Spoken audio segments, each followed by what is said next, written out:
এই অনুষ্ঠানটি শ্রোতাদের জীবন গল্প ভিত্তিক অনুষ্ঠান। এই অনুষ্ঠানে শ্রোতারা স্বেচ্ছায় নিজেদের জীবনের গল্প বলেন। শ্রোতারা যা এখানে বলেন তা সরেজমিনে ইনভেস্টিগেটেড নয়, সুতরাং সেদিক থেকে বিশ্বাস অবিশ্বাস একান্তই আপনার নিজের। সম্পূর্ণ বিনোদনমূলক এই অনুষ্ঠানটি আমাদের ব্যক্তিজীবনে কখনো কখনো শিক্ষণীয় ভূমিকা রাখে। এই অনুষ্ঠানে যারা আসেন স্বেচ্ছায় অংশগ্রহণ করেন। এই অনুষ্ঠানে কনফেস করবার পরে কিংবা জীবন গল্প বলবার পরে তার ব্যক্তি ও সামাজিক জীবনে কোনো বিরূপ প্রভাব পড়লে। আসসালামু আলাইকুম প্রিয় দর্শক এবং শ্রোতা, ভালো আছেন আশা করি। শুভকামনা জানিয়ে শুরু করছি জীবন গল্পের আরও একটি এপিসোড। প্রতিটি জীবন গল্পই আমাদেরকে কোনো না কোনো কিছু শেখায়। তো কথা না বাড়িয়ে শুরুতেই যিনি আমার সঙ্গে গেস্ট আছেন তার সঙ্গে আপনাদের পরিচয় করিয়ে দেবো। আপনার নামটা একটু বলেন প্রথমে। আমার পুরা নামটা হচ্ছে নাদিয়া আক্তার লাকি। নাদিয়া আক্তার লাকি, আর ডাক নাম হচ্ছে লাকি। লাকি নামে সবাই। আচ্ছা, বয়স কত? বয়স আমার 37 বছর বয়স। জন্ম জেলা কোথায়? আমার জন্ম জেলা হয়েছে দোহারে। দোহারে, জি। শুরু করেন। আর আমি বড় হয়েছি কেরানীগঞ্জ। ঠিক আছে, যেখান থেকে বলতে পারেন, জি। ছোটবেলা থেকে বা যেখান থেকে শুরু করেন। আমি কেরানীগঞ্জে বড় হয়েছি। ছোটবেলায় খুব দুষ্ট ছিলাম, আচ্ছা, কিন্তু বেয়াদব ছিলাম না। আছে না অনেক ধরনের বাচ্চারা, দুষ্টুমি আর বেয়াদবের মধ্যে পার্থক্য আছে, থাকে কিন্তু বেয়াদবও থাকে। তা আমি দুষ্ট ছিলাম কিন্তু বেয়াদব ছিলাম না। যেমন আমরা 2টা বোন আর 2টা ভাই। আমরা বোন 2টা হয়েছি বড়, আর ভাই 2টা হয়েছে আমাদের ছোট। তো যখন আমরা ছোট ছিলাম তখন আমার আব্বা ব্যবসা করতে দেখছি। আচ্ছা, আমার আব্বা ওই যে কার্টুন আছে না, কার্টুন, জি, ওই বড় বড় ওষুধ কোম্পানির যে কার্টুনগুলা, জি, এই কার্টুনের দোকান ছিল আমাদের। তারপরে 88-র বন্যার সময় আমার আব্বা অনেক বড় একটা লস খায়। ওকে। তো লস খাওয়ার পরে সেই কয় ভাই বোন ছিলেন আপনারা? আমরা 2টা বোন 2টা ভাই। ওকে। বোন 2টাই বড় আর আমাদের ভাই 2টা হয়েছে ছোট। তো আমি যখন ছোট ছিলাম, আমার ছোট থেকেই আর কি আছে না যে মেয়েদের মধ্যে একটা মেয়েলি ভাব, আমার ভিতরে সেই মেয়েলি ভাবটা ছিল না কখনো। যেমন আমাদের তো বড় ভাই ছিল না, আমরা বোন 2টাই বড় ছিলাম। ঘরের বাজার করা, তারপরে আমার আব্বারে দুপুরবেলা ভাত দিয়ে আসা, আর কি যা করতাম সব আমরাই করতাম। বড় পায় আর আমি করতাম। তো বড়াপার বয়স যখন 10 বছর হয়ে গেল, 10-11 বছর হয়ে গেল, সে এগুলা থেকে বিরত হয়ে গেল।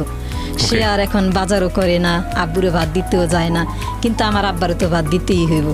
তো ওই 88-র বন্যার পর থেকে আমার আব্বার যখন ব্যবসাটা লস হয়ে গেল, লস হয়ে যাওয়ার পরে আমাদের অবস্থা খুবই খারাপ হয়ে গেল।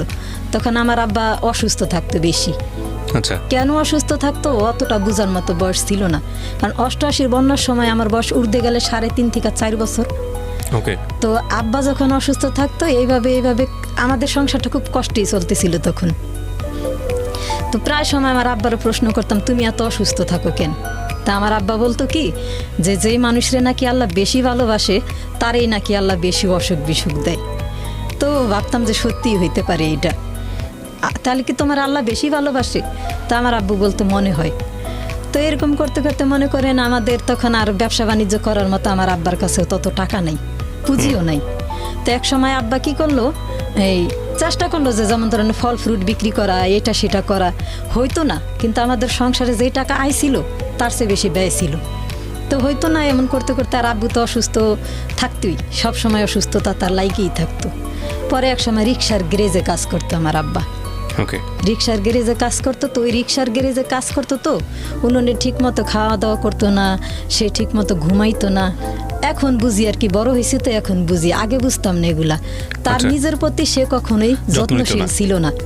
এই যত্নশীল না থাকার কারণে সে নানান ধরনের অসুখে ভুগতে ভুগতে এক সময় আমার বয়স যখন 10 বছর, তখনও আমার দাঁত পড়ে, তখন আমার আব্বা মারা গেল। ওকে। আব্বা মারা গেল। আব্বা মারা যাওয়ার আগে আমি দুরান্ত দুষ্ট একটা মেয়ে ছিলাম আর কি। আমি যে মেয়ে ছিলাম সেটা আমাদের মহল্লার 80% মানুষে জানতো না যে আমি একটা মেয়ে, 20% মানুষে জানতো। কারণ আমি ছেলেদের, আমার ছোট ভাই আর আমি প্রায় সেম ছিলাম লম্বায়। ও শার্ট প্যান্ট পরতো, আমিও শার্ট প্যান্ট পরতাম। তারপর এক সময় দেখা গেছে মারামারি আমি করতাম আর আমার ভাইরে সবাই দোষ দিত। আইসা আমাদের বাড়িতে বিচার দিত আমার আব্বার কাছে, আপনি এত ভালো একটা মানুষ অথচ আপনার ছেলেটা কত দুষ্ট, দেখেন কি করছে ভাই। এই যে আমাদের মহল্লায় গিয়ে আমাদের ছেলেদের সাথে ঘুরডুরাইতে গিয়ে, ক্রিকেট খেলতে গিয়ে মারামারি করে আসে, এগুলা কিন্তু ঠিক না। শুধু বলি না আপনার জন্য, আপনার দিকে তাকাইলে মায়া হয়, আপনি একটা ভালো মানুষ, এই কারণে আপনার ছেলেটারে কিছু বলি না। তো আর কি আমার কথা কি, যে আমাদের মহল্লায় আমরা ক্রিকেট খেলি, আর এক মহল্লার বাচ্চারা আসলে যাতে জিতা যাইতে না পারে, ওরা যদি জিততো তাহলে পিটাইতাম, আর যদি আমরা জিততাম তাই হই হুল্লা। আবার আমরা গুড্ডি উড়াইতাম আমাদের এলাকার ছাদে বসা, ওদের গুড্ডি আমরা কাটতেছি তাতে কোনো সমস্যা নেই, কিন্তু আমাদের গুড্ডি যদি ওরা কাটছে তাহলে ওদের এলাকায় গিয়ে ওদের পিটাইতাম। তো তো বিচার দিত আমার আব্বার কাছে, আপনার মেয়ে এই ছেলে এরকম দুষ্টামি করে আবার আমাদের এলাকায় একটা ব্রিজ ছিল, সেই ব্রিজের উপরে থেকে লাফাই লাফাই গোসল করতাম। তো সেটাও মানুষ এসে আমার আব্বার কাছে বিচার দিত যে ভাই আপনার ছেলেটার বয়স কত, 9-10 বছরের একটা বাচ্চা, ও ব্রিজের উপর থেকে লাফাই লাফাই গোসল করে, ও তো মরে যাব। তা আমার আব্বা ভাবতো কি যে আমার ভাই এগুলা করে, তো আমার ভাইরে দুইরা আমার আব্বা পিটাইতো, আর এগুলা নিয়ে মা আব্বার সাথে খুব ঝগড়া করতো। তো মা বলতো কি যে তুমি যে আমার ছেলেটারে মারো, তুমি কি জানো এই কাজগুলা কে করে? কে করে? তোমার ওই মেয়েটা করে। হ্যাঁ, আমার মেয়ে দেখতে শুনতে সাদা সিধা, ও এগুলা করতেই পারে না। তো একদিন আমার আব্বার চোখে ধরা খাইলাম যে আমি ব্রিজের উপর থেকে লাফাই লাফাই গোসল করি। তারপর একদিন আব্বা ধরলো। তা আমরা যেই বাড়িতে থাকতাম সেই বাড়ির রুমটা ছিল দোতলা।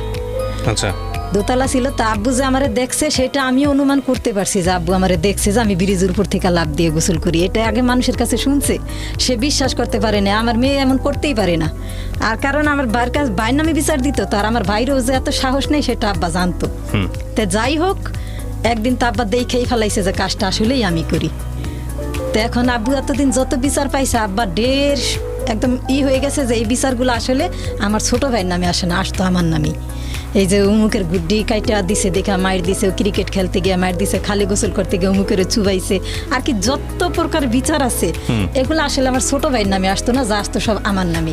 তারপরে ওই ধীরে ধীরে মনে করেন যখন আমার বয়স 9 বছর, তখন একদিন আমার আব্বা খুব বুঝাইলো আমারে, তুমি এগুলা কইরো না, এগুলা করা ভালো না, ও কারণে মানুষের গাছের একটা পাতা ছিল নাকি আল্লাহর কাছে হিসাব দিতে হয়।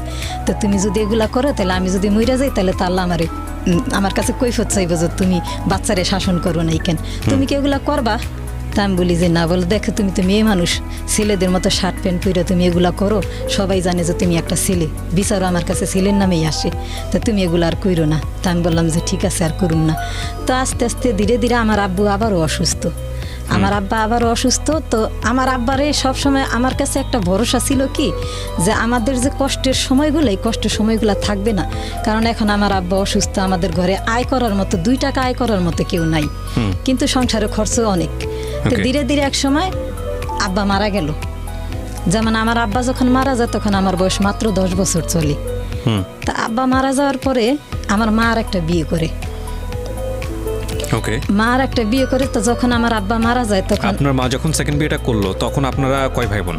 2 ভাই 2 বোনই। আমরা 2টা বোন। বয়স কত তখন? আমার বয়স 10 বছর। আপনি সবার বড়? না, বোন আমার বড়, আমার একটা বোন আছে। ওর বয়স কত ছিল? ওর বয়স ছিল মাত্র 13 বছর। আচ্ছা। ও আর আমি 2.5 বছর 3 বছরের ছোট বড়। আচ্ছা, তো বিয়ে করলো তারপর? হ্যাঁ, তো বিয়ে করার পরে যেদিন আমার আব্বা মারা যায়, সেদিন আমার বড় চাচা আমার ভাইটারে নিয়ে যায়, আর আমারই নিয়ে যায় আমার ছোট চাচা। তা আমার বোনের যে 13 বছর বয়স ছিল, ওর মধ্যে আমার বোনের বিয়ে হয়ে গেছিল। তো আমার যে একদম ছোট ভাইটা, সেইটারে নিয়ে যায় আমার বড় বোন। আমার বড় বোন নিয়ে যায় আমার দুলাবে। তো এখন আমি বড় চাচার কাছে থাকার পরে ভাবলাম যে না, আমি দেখতে পারছি আমার ছোট চাচার কাছে যখন আমি থাকি, আমি বুঝতে পারছিলাম যে আমি যে থাকতাছি, খাইতাছি, ঘরের কিন্তু সমস্ত কাজ আমি করতাছি, তারপর আমার কাছে মনে হয় কি যে সে একটা বিরক্তি ফিল করে। আছে না যে বাপ মারা গেছে, আমারই তো ভাইয়ের মেয়ে থাক খাক না, সে আমার কাকি ভালো ছিল, আমার কাকি কখনো আমার খাওয়ায় কষ্ট দিত না, কিন্তু আমি দেখতাম যে এই জিনিসটা আমার কাকার কাছে বিরক্তি ফিল, যেমন সে বিরক্তিই হইতো, এরকম একটা বোঝা যায়। তো ওদিক দা তো আমার মা বিয়ে করলো, বেশ ভালো কথা, সে ভালোই আছে, কিন্তু আমরা তো ছোট মানুষ, অত বুঝতো মাথায় নাই যে মার কাছে যা গেলেই বা কি হবে আর না গেলেই বা কি হবে, কিন্তু মায়ের জন্য মন খুব কাঁদতো, মনে হইতো যে মার কাছে গেলেই মনে হয় ভালো থাকুন। তারপরে এক সময় ছোট কাকার কাছ থেকে মার কাছে যাইগা, আর আমার যে ছোট ভাইটার আমার বড় কাকা নিয়ে গেছিল, ওইও আমার মার কাছে চলে আসে, কারণ ও ওইখানে ছিল চাকরি হিসাবে। যেমন আমার এক চাচার হোটেল ছিল, ওই হোটেলের পানি টানতো, ওই স্কুলে যাইতো না, আর আমারও স্কুলে যাওয়া হয় না। আর আমি কিন্তু একমাত্র ছোট চাচার কাছে গেছিলাম যাতে আমার লেখাপড়াটা হয়, যাতে আমার লেখাপড়াটা হয়। কিন্তু আমি তার কাছে থাকছি ঠিকই, ঘরের কাজ সব করছি, কাপড় ধোয়া, ঘর মোছা, বাজার করা, যা আছে ইত্যাদি সব করছি। তো তার কাছে আমি 4 মাস ছিলাম। আমার একজোড়া জুতা ছিল না, সে 4 মাসেও আমার একজোড়া জুতা কিনা দেয়নি। তখন 20 টাকা 15 টাকা হইলে একজোড়া জুতা কিনতে পাওয়া যায়, কিন্তু ওই যে স্যান্ডেল যে বলে, কিন্তু সে আমারে দেয়নি। তা আমি বুঝতে পারছিলাম যে 4 মাস ধরে সে আমার একজোড়া স্যান্ডেল কিনা দেয় নাই, তো সে ভবিষ্যতে আমার জন্য আর কি করব। তখন তো 10 বছর বয়স, মাথায় বুদ্ধি বা কতটুকু। তো মা যাইতে যায় আমাদের জন্য কান্দাকাটি করতে, এক সময় মা নিতে আইলো, আমিও চলে গেলাম। আমার মাও বুঝতে পারছিল যে বাচ্চাগুলারে বোধহয় এইভাবে রাখা ঠিক হইব না, আমার কাছে নিয়ে যাই। তা আমার ছোট ভাইরে আমার মা আগেই নিয়ে গেছে, আমার ছোট ভাইটা ছিল তখন 4 বছর বয়স, আমি 10 বছর, আর আমার যে ভাই আমার পিঠে যেটা সেটা ছিল 8 বছর। তা আমার আচ্ছা। মা আমাদের 3 ভাই বোনদের নিয়ে গেল। নিয়ে যাওয়ার পরে ওই যে আমার যে সৎ বাপ, জি। সে মনে হয় কিছুদিন আমাদের সাথে একটু ভালো ব্যবহার করছিল। হুম। তারপরে না, সে একটা জিনিস আমি খেয়াল করছি, সে আমাদের ভালো চোখে দেখেই না, আর পারে তো ঘাড় ধরে ঘর থেকে বাহিরই করে দেয়, কিন্তু পারতাছে না, তাও পারতাছে না। আচ্ছা। আছে না যে এক ধরনের গলায় কাটা বিঁধলে মানুষ বাহিরও করতে পারে না, আবার হ্যাঁ। গিলা খাইতেও পারে না, হ্যাঁ। এখন যেন আমরা তার কাছে ঠিক তেমনই। তো এক সময় সে আর কি নানান ধরনের কথা বলতো আমাদের, তোমার মায়েরে বিয়ে করছি, তোমাকে বিয়ে করি নাই, তোমাকে কেন খাওয়ামো। তো মাঝে মধ্যে না কথাগুলো শুনলে অনেক কষ্ট লাগতো। আসলে আমরা গরিব ছিলাম, কিন্তু এত গরিব ছিলাম না। আমার আব্বারে দেখতাম একটা জিনিস আনলে গরিব মানুষের অর্ধেক খাওয়াই দিত, হুম। কেউ আমাদের বাড়িতে আসলে না খায় তো কোনদিন যাইতেই দিত না। আর আজকে সে এইভাবে কথা বলে, সে এমন না যে আমাদেরকে অনেক বাজার সদাই করে খাওয়ায়, আমাদের খাওয়াইতে খাওয়াইতে সে এখন ক্লান্ত, তাও না, সে অতটুকুই বাজার ঘরে করতো যতটুকু আমার মার প্রয়োজন, হুম। আমাদের প্রয়োজন অতটুকু করতো না। তো যাই হোক, কষ্ট মষ্ট করে আমার মা আর কি কোনো রকম চালাইতো।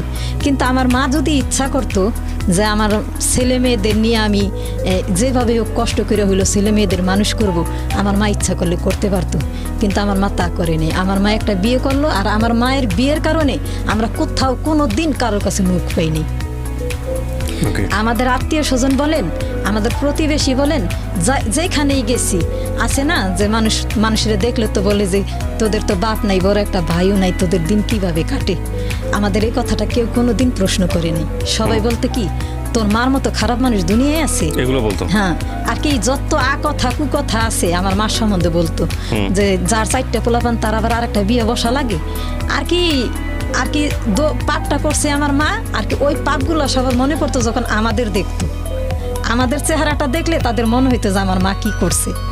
তবে যাই হোক, এখন মা তো, আর আমরাও তো অত বড় না যে এখন মায়েরে ত্যাগ করতে পারুম বা আমরা নিজের পায়ে দাঁড়াইতে পারুম। ছোট ছোট 2টা ভাই, বড় বোনটার বিয়ে হয়ে গেছে, আমার বয়স 10 বছর, কি করা যায়, সহ্য করতাম।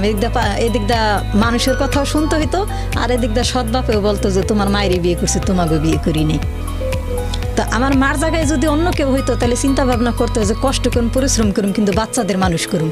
কিন্তু ওই পরিশ্রমী মহিলা আমার মা ছিল না।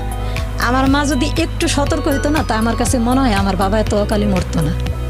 সে নিজের কিছু কিছু মানুষ আছে না, নিজের দিকটাই খুব ভালো দেখে, আর কারোর দিক দেখা তো দূরে থাক, সে ভাবেও না। তো এইভাবে মনে করেন আমার বয়স যখন 13 বছর মাত্র পূর্ণ হয়েছে। আগস্টের 4 তারিখে আমার 13 বছর পূর্ণ হয়। জি। সেপ্টেম্বর, অক্টোবর, নভেম্বর, ডিসেম্বরেই আমার বিয়ে হয়ে যায়। আমি এর আগে মনে করেন কষ্ট তো আছেই, তারপরে ওই বিয়েটা হয়েছিল আমার হাজবেন্ড আমি কখনোই দেখি নাই। আচ্ছা। সে এই সদরঘাট, এই যে আছে না কি বলে, পোস্তখোলা একটা মার্কেট আছে, মার্কেটটার নাম হইল কি বলে সেই মার্কেটটারে, আলম মার্কেটের সাথে একটা মার্কেট, সেতু মার্কেট বিশেষ করে, সে সেতু মার্কেটে তার 2টা দোকান। সেই দোকানে মার্কেটে নাকি একটা লোক চা বিক্রি করতো। সেই লোকটারে বলছে যে তোমার চা বিক্রি করতে হইব না, তোমার আমি একটা দোকান দিয়ে দিব, তবে একটা কাজ করতে হইব। কি কাজ করতে হইব? কাজ করতে হইব এই যে তুমি আমারে সুন্দর একটা মেয়ে দেখাও, আমি একটা সুন্দর একটা মেয়ে বিয়ে করতে চাই। তখন বলছিল যে ভাই আপনি তো অনেক পয়সালা মানুষ। সে তখন ওই বছরই জাপান থেকে আসে। সে এর আগে 8 বছর জাপান থেকে আসছে, জাপান থেকে সেই বছরই সে আসে। সেই ঘটকের মাধ্যমে আমার দেখলো, দেখার পরে আমার নাকি তার খুবই পছন্দ হয়েছে। পছন্দ হওয়ার পরে এখন সে ওই ঘটকের মাধ্যমেই আমার যখন যেদিন দেখতে যায় সেদিন আমার সৎ বাবা ঘরে ছিল না, ছিল আমার মা আর ছিল আমাদের প্রতিবেশী 2-4 জন মহিলা। তো তারা বলতেছে যে দেখতে আসলে তার বিয়ে হয় না, তুমি এক কাজ করো, দেখতে আসতে চাই দেখাও, তোমার মেয়েটারে যখন দেখতে চাই তুমি দেখাও, সমস্যা নেই। তো সে দেখছে, দেখা তার পছন্দ হয়েছে। পছন্দ হওয়ার পরে সে ঘটকরে বলে যে মেয়েটা কিন্তু আমার পছন্দ হয়েছে। তো ঘটক ওই যে বলছে না যে আমার একটা বিয়ে করাই দাও, তাহলে আমি তোমার দোকান দিয়ে দিব। তো ঘটক তো বুঝতে পারছে যে হয়েছে কাম, পছন্দ যখন হয়েই গেছে, এখন যদি বিয়েটা করাইয়াই দিতে পারি তাহলে আমি আর কিছু পাই আর না পাই, একটা দোকান তো পাবো। তো সেই ঘটকে নানান ধরনের লোভ লালসা যত প্রকার আছে আমার মা আর ওই যে প্রতিবেশী মহিলাদের দিতাছে, তা ছেলে জাপান থেকে আসছে, এইটা সেটা, ছেলেদের টাকা পয়সার অভাব নাই, সদরঘাট দোকান আছে, সেতু মার্কেটে বিভিন্নভাবে দোকান আছে, convince হ্যাঁ করছে, হ্যাঁ। বিভিন্নভাবেই করার পরে তো সেদিন সন্ধ্যার সময় আর কি আমার যে সৎবাপ সে আসলো, সে আসার পরে বলে কি সে শুনলো, শোনার পরে সে বলে যে ঠিক আছে আমি আগে একটু যাচাই করে নিই। তো সে যাচাই করে দেখলো যে সেতু মার্কেটে আসলেই তার দোকান আছে, তার নিজস্ব কেনা দোকান। তো শোনার পরে সে আর কি এখন জানি না তার সাথে আমার হাজবেন্ডের সাথে কি কথা হয়েছিল, আমি কিছুই জানি না। আর সে আইসা, আমার মা প্রথম রাজিই ছিল না যে আমার বিয়ে দিব, বলে যে না 8 বছর ছেলে জাপান থেকে এসে নিশ্চয়ই ছেলের বয়স বেশি, আর আমার মেয়ে কি দেখতে শুনতে কম, আমি চাইলে তো আমার মেয়ের ভালো একটা জায়গায় বিয়ে দিতে পারি। কিন্তু আমার ওই সৎবাপে আইসা যে আমার হাজবেন্ডের সাথে কি কথা বলছিল আমি জানি না। তারপরে এক সময় সে আমার সৎবাপে আমার মায়েরও খুব সুন্দরভাবে পটায় ফেলাইলো, এমন সুন্দরভাবে পটাইলো যে পটানোর পরে আমার মা একদম আর কি গইলা গেছে। তারপরে কি হলো? তারপর এক শুক্রবারে দেখতে আসলো, ফিরা শুক্রবারের মধ্যে বিয়ে শেষ। প্রিয় শ্রোতা, আমরা এই জায়গাটায় ছোট্ট একটা বিরতি নেব এবং বিরতির পর আবারও ফিরে আসবো জীবন গল্পে। যাওয়ার আগে আপনাদেরকে বলতে চাই, ঢাকা এফএম এর নতুন আরও একটি ইউটিউব চ্যানেল যেখানে আপনারা জীবন গল্প এবং সিক্রেটস অনুষ্ঠানের ভিডিওগুলো দেখতে পারবেন। আমাদের এই চ্যানেলটি আপনারা সাবস্ক্রাইব করুন। আমাদের চ্যানেলটির ঠিকানা হচ্ছে www.youtube.com/ilovedhakafm ILOVE love DHAKAFM। চ্যানেলটিতে গিয়ে আপনারা সাবস্ক্রাইব করুন। আমার এই অনুষ্ঠানগুলোতে যদি আপনি অংশগ্রহণ করতে চান আমাদেরকে ফোন করবেন। আমাদের ফোন নাম্বারটি হচ্ছে 09611904904। আমি আবারও বলছি 09611904904। ওকে, ছোট্ট একটা বিরতি। জীবন গল্প, জীবন গল্প, জীবন নাটকের চেয়েও নাটকীয়।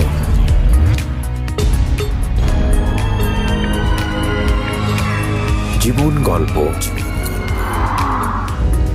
Welcome back once again. প্রিয় শ্রোতা, আপনারা শুনছেন জীবন গল্প। আমি আরজে কিবরিয়া আপনার সঙ্গে রয়েছি। আমার এই অনুষ্ঠানগুলোতে যদি আপনি অংশগ্রহণ করতে চান আমাদেরকে ফোন করবেন। আমাদের ফোন নাম্বারটি হচ্ছে 09611904904। আমি আবারও বলছি 09611904904। ওকে, আমরা যেখানটায় ছিলাম তারপর ওকে বিয়ে হয়ে গেল। কত বছর বয়স তখন আপনার? তখন আমার বয়স মাত্র 13.5 বছর। 13.5 বছর বয়সে আপনার বিয়ে হলো? হ্যাঁ জি। তো বিয়েটা হয়ে গেল, হওয়ার পরে এখন আমারে নিয়ে গেল একটা ভাড়া বাড়িতে নিল। নেওয়ার পরে কিছুদিন ডিসেম্বরে বিয়ে হয়েছে। ডিসেম্বরে বিয়ে হওয়ার পরে আসে না যে মানুষের বিবাহিত জীবনটাই থাকে একটু অন্যরকম। যদিও তার সাথে আমার বয়সের একটা অনেক বড় ডিফারেন্স ছিল। এক তো আমি তারে কখনো চোখেই দেখি নাই, আর দ্বিতীয়ত তার বয়স ছিল তখন 28 কি 29 বছর, আর আমার বয়স মাত্র 13.5 বছর। মানে আপনার চেয়ে ডাবল। আমার বয়স তখন মাত্র 13.5 বছর। জি। তো ওনারে দেখলে একটা ভয় জিনিস কাজ করতো আমার ভিতরে। একটা মানুষের দেখলে যে একটা মানুষের স্বাভাবিক মনে হইতো না, তারে দেখলে আমার ভয় লাগতো। এমন ভয় লাগতো যে আমার শরীর ঘাইমে ভিজা যেত। তারপর সেই জিনিসটা বুঝতে পারতো তো এইভাবে করতে তো মনে করেন আসে না যে আমার একটা বড় লোকের কাছে বিয়ে দিছে, আমার সংসারে কোনো কিছুর অভাব থাকবো না, খাওয়ায় দাওয়ায় সব দিক দিয়ে আমি পরিপূর্ণ থাকুম না, ওই ফেসটাই আমি দেখি না। এমনও দিন যায় সে ঘরে থাকে না, সেই কারণে ঘরে বাজারও করে না। মাত্র বিয়ের বয়স 13 দিন। সে আমারে বলে যে আমি আসতেছি রাত্রে, আমি আইসা জানি একটা টোকা দিলেই তুমি দরজাটা খোলো। এইভাবে করতে করতে 2 মাস গেল। 3 মাসের সময় সে আমার একদিন হঠাৎ করে বলে যে এটা তাদের বাড়িতে জানাজানি হয়ে গেছে যে সে বিয়ে করছে। তাদের বাড়িতে জানাজানি হয়ে গেছে। জানাজানি হওয়ার পরে তার উপরে খুব বড় একটা প্রেশার আসলো, কারণ সে আগেই জাপান থাকতে একটা বিয়ে করছিল না।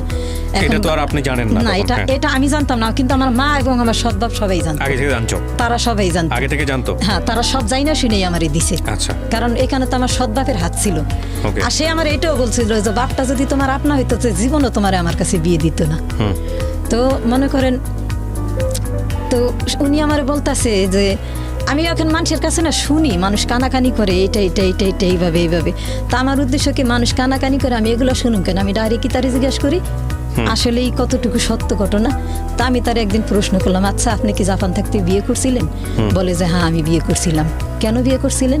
বলে আমি যে মালিকের কাজ করতাম মালিক আমার খুব পছন্দ করতো, আমি কাজে খুব এক্সপার্ট ছিলাম, মালিক আমার পছন্দ করতো। তাই মালিকে বলছিল যে তুই দেশে বিয়ে কর, তারপর তোর বউ নিয়ে আয়, এখানে আমি তোরে সেটেল করে দিই, তুই এখানে সেটেল হয়ে যা, জাপানি সেটেল হয়ে যা। তারপরে বিয়ে করছি, দেশে আসছি। দেশে আইসা আমার আর মনে হয় নাই যে আমি আর এই বউ নিয়ে সংসার কিরা খাই। কেন আমিও কালো, আমার বউটাও কালো। ওকে। আমিও কালো, আমার বউ কালো, আমার পোলাপান হইব কালো কালো।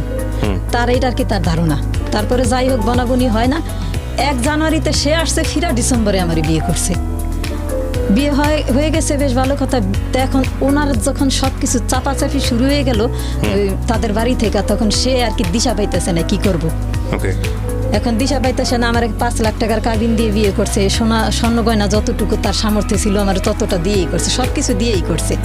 তো এই কথাগুলো তো জানতো আমার সৎ বাপ, আর আমার হাজবেন্ড যে বিবাহিত এটা তো আমার সৎ বাপ এবং আমার মায়ের দুজনই জানতো। আমার কাছে ওটা খুলা বাবা কেউই বলে নাই। আর আমিও ততক্ষণ বয়স কি আমার, আমি তো ততক্ষণ বুঝিও না যে আসলে কি হইতেছে আমার সাথে।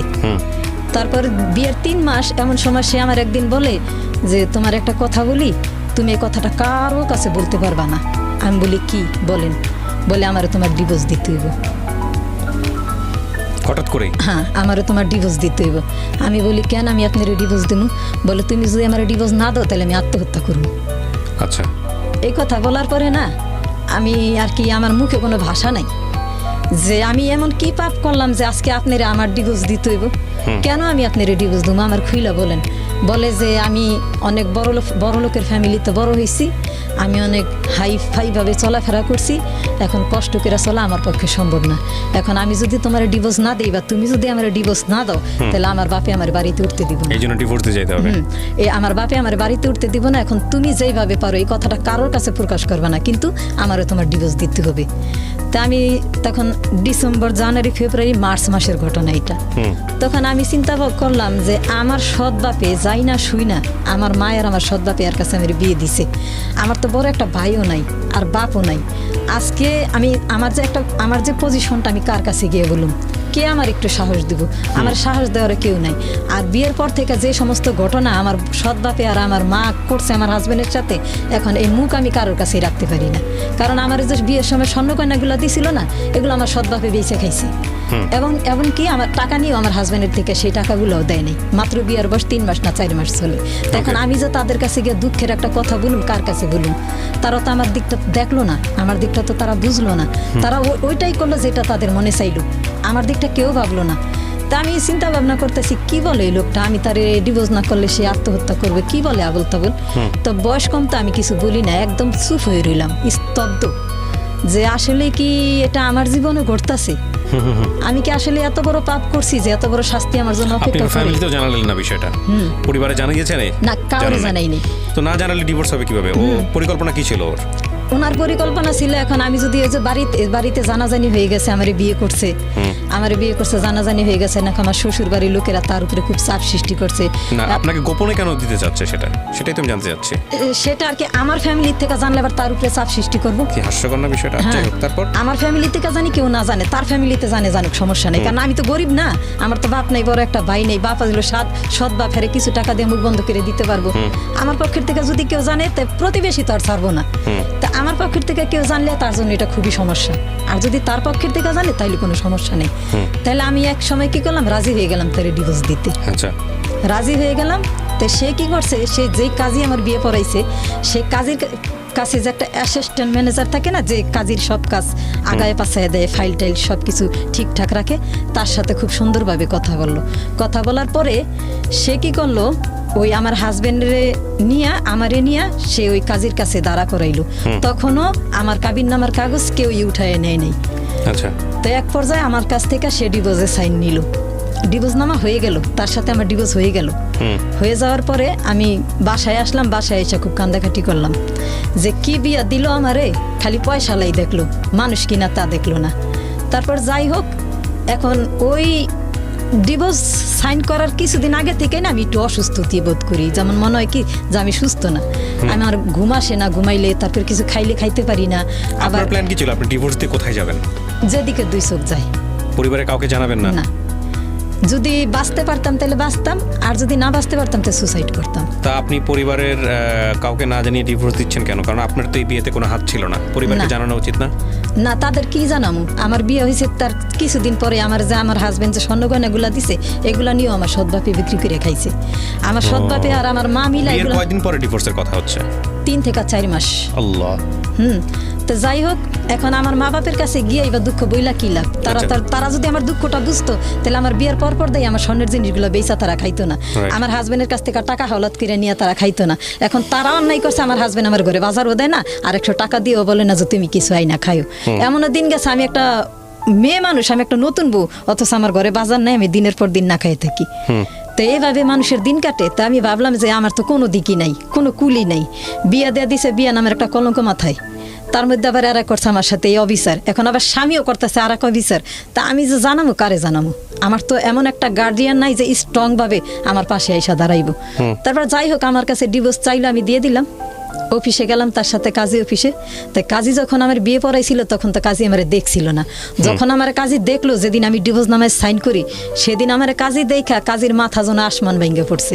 বলে, এত সুন্দর একটা মেয়ে, তুমি এই মেয়েটারে বিয়েও করলা, আবার তুমি এই মেয়েটার সাথে এডিও করতেছো, এটা কিন্তু ঠিক না। বলে যে কাবিন নামায় সাইন করতে, এই ডিভোর্স নামায় সাইন করতেছো, সমস্যা নাই, আমি ওরা ফালাই দিম না। তো যে আমি তো এর আগের থেকে অসুস্থ, খাওয়া দাওয়া তেমন একটা করতে পারি না, কেমন জানি ভাল লাগে না, আমি যে আমার কাছে এতটুকু মনে হয় যে আমি সুস্থ না। তারপর যাই হোক, তারে আমি ডিভোর্স নামে সাইন দিয়ে দিলাম, নিয়ে এটা আমার শ্বশুর বাড়ি মানুষের খুব দেখাইলো, দেখায় সে ওইখানে নিরাপদ হইল যে আমার সাথে তার এখন কোনো সম্পর্ক নাই, আমি নির্দ্বিধায় নির্দাবিতে তারে ডিভোর্স দিয়ে দিছি। তো এইভাবে আরও 3 মাস পার হয়ে গেল, আমি ওই আমার ঘরেই আসি, সেও আসে যায়, সব সম্পর্কই তার সাথে আমার চলতেছে। তো এক সময় আমাদের বাড়ি এলি যে, আমি তার কাছে ব্যাপারটা খুইলা বললাম, বলার পরে সে বলে যে এটা কোনো ডিভোর্স হইলো? এটা কেমন ডিভোর্স? তুমি তোমার কাছ থেকে ডিভোর্স নামে সাইনও নিল, তুমি সাইনও দিলা, আবার সম্পর্ক সে স্বামী স্ত্রীর মতো আগের মতোই বজায় আছে। সে যদি 3 মাস তোমার কাছ থেকে বিরত থাকতো তাইলে হয়তো এটা ডিভোর্স গণ্য হইতো। এটা কিসের ডিভোর্স, কিসের তালাকনামা? তুমি কিছু না বলতে পারো, সমস্যা নয়, তুমি আমারে বলো, আমি তোমার পক্ষে প্রতিবাদ করুম। তা আমি বললাম যে না, প্রতিবাদ করে কোনো লাভ নেই, আমি দেখি শেষ করে গিয়ে দাঁড়াই। তারপরে সে আমার ব্যাপারটা বুঝতে পেরে সে নিজেও খুব দুঃখ প্রকাশ করলো। তারপরে আমি তারে বলছি যে খালাম্মা, আজকে যদি আমার নিজের বাপ জীবিত থাকতো, হয়তো বা এই দিনগুলো আমার দেখতে হইতো না। আমি কারো দোষী না, আমার ভাগ্যের লিখন এটা। আমি যদি মনে করি যে আমি বাঁচতে পারুম, বাঁচার মতো একটা রাস্তা আমার আছে, তাহলে বাঁচুম, আর যদি না বাঁচতে পারি তাহলে আমার আর একটা রাস্তা আছে না, সুসাইড তো করতে পারুম। তখন সে আমার বলে যে না, তুমি সুসাইড করবা কেন? অন্যায় তোমার সাথে হয়েছে, তুমি তো করো নাই। তারপর যাই হোক, 3 মাস আমি আরও অসুস্থ, ওই ডিভোর্সের আগ থেকে যে আমি অসুস্থ। এক সময় আমার মা রে খবর দিল, আমার হাজবেন্ড খবর দিয়ে বলে যে আপনার মেয়ের যে শরীরের অবস্থা, হয়তো আপনি এখানে এসে ওর কাছে কিছুদিন থাকেন, আর নাহলে ওরে আপনার কাছে কিছুদিনের জন্য নিয়ে রাখেন। তা রাখার, এখন আমার মা বলে যে না, এখানে তো আমার থাকা সম্ভব না, আমার ছোট 2টা ছেলে আছে, আবার আমার সৎবাপও আছে, সৎবাপ কি দিব আমার মায়ের আমার কাছে থাকতে? দিব না তো। তা মা কি করলো, আমার সাথে করে নিয়ে গেল। নিয়ে যাওয়ার পরে এখন আমার মা, আমার চেহারা দেখে আর কি কেউ আর কি আমার চিনে না, আমার কাছে লাগে আমি সবার কাছে অচেনা হয়ে গেছি, কারণ আমি খাওয়া দাওয়া করতে পারি না, ঠিক মতো ঘুমাইতে পারি না, অসুস্থ বোধ করি, সব কিছুতেই কিচ্ছু খাইতে পারি না, পানিও খাইতে পারি না। তো সবাই আমার এই অবস্থা দেখে আর কি কেমন জানি কানাকানি করে, যে এত সুন্দর মেয়েটারে বিয়ে দিল, মেয়েটার দিকে তাকাইলে তো মনেই হয় না যে ও এত সুন্দর ছিল। তো আমার মা একদিন আমার প্রশ্ন করলো যে তোর কি হয়েছে তুই বলতো। তো আমি বললাম যে মা, আমার না কোনো কিছু ভাল লাগে না, আমি কিছু খাইতে পারি না, কিছু খাইলে আমার বমি আসে, আর কেমন জানি অন্ধকার লাগে, সব কিছু ভাল লাগে না আমার।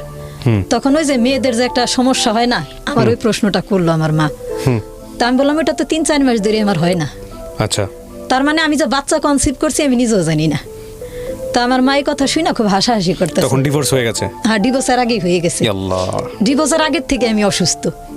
তারপরে আমার মারে আমি বললাম, পরে আমার মা বলে কি যে এই তুই এই যে 3-4 মাস ধরে যে তোর এই সমস্যাটা যে হয় না, তুই তো আমার বলবি। আমি বলি এগুলো তো বিয়ের পরে হয় না। বলে কে বলছে তোর এগুলো বিয়ের পরে হয় না? আমি বলি যে আমার তো হয় নাই। বলে আরে বলদ রে, আমি এই বলদ ওখানে ভাত খাওয়াই বড় করছি। তারপরে এক কথায় 2 কথায় সবার কানাকানি হাসাহাসিতে বুঝতে পারলাম যে আমি কনসিভ করছি, আমার বাচ্চা পেটে। তো এই কথা শোনার পরে না, এখন আমার কাছে লাগে কি যে আমি একটা অন্যরকম জগতে গেলাম গা। কারণ এক তো সৎভাবে করলো অবিচার, দ্বিতীয় স্বামীও যতটুকু অবিচার করার করলো। এখন আমি তো ইচ্ছা করলে আর এক জায়গায় যাইতে পারি না। এতদিন তো মনের মধ্যে একটা স্বপ্ন ছিল যে 2 চোখ যেদিকে যায় আমি জামুগা, এখন তো দেখা যায় যে ওইটাও আমি পারতেছি না। আচ্ছা, তাই আমি করুম কি করা যায়? তারপর আমি মায়ের বললাম কি যে তুমি এক কাজ করো, আমার বাড়িতে দিয়ে আসো, আমি এখানে থাকুম না। বলে কেন? আমার ভালো লাগতেছে না, তুমি একটু আমার একটু দিয়ে আসো। তো মা বলে যে ঠিক আছে চল তোরে দিয়ে আসি। তা আমি চলে আসলাম। আসার পরে বাড়ি এলে আমাদের বাড়ি এলে দেখা হাসতেছে আর বলতেছে কি তুমি না বললা যে 1 সপ্তাহ থাকবা। আমি বলি যে খালাম আমার ওইখানে ভালো লাগে না। তারপর বাড়ি এলে গিয়ে আমার মায়ের বলে কি যে এরকম এরকম তোমার আপনাদের তো নতুন মেহমান আসবো। আচ্ছা। তো আমার হাজবেন্ড শুনলো, শোনার পরে সে একজন ভাড়া করে আনছে আর কি, যে বলে যে বাচ্চার দরকার নেই, বাচ্চাটা ফালাই দাও।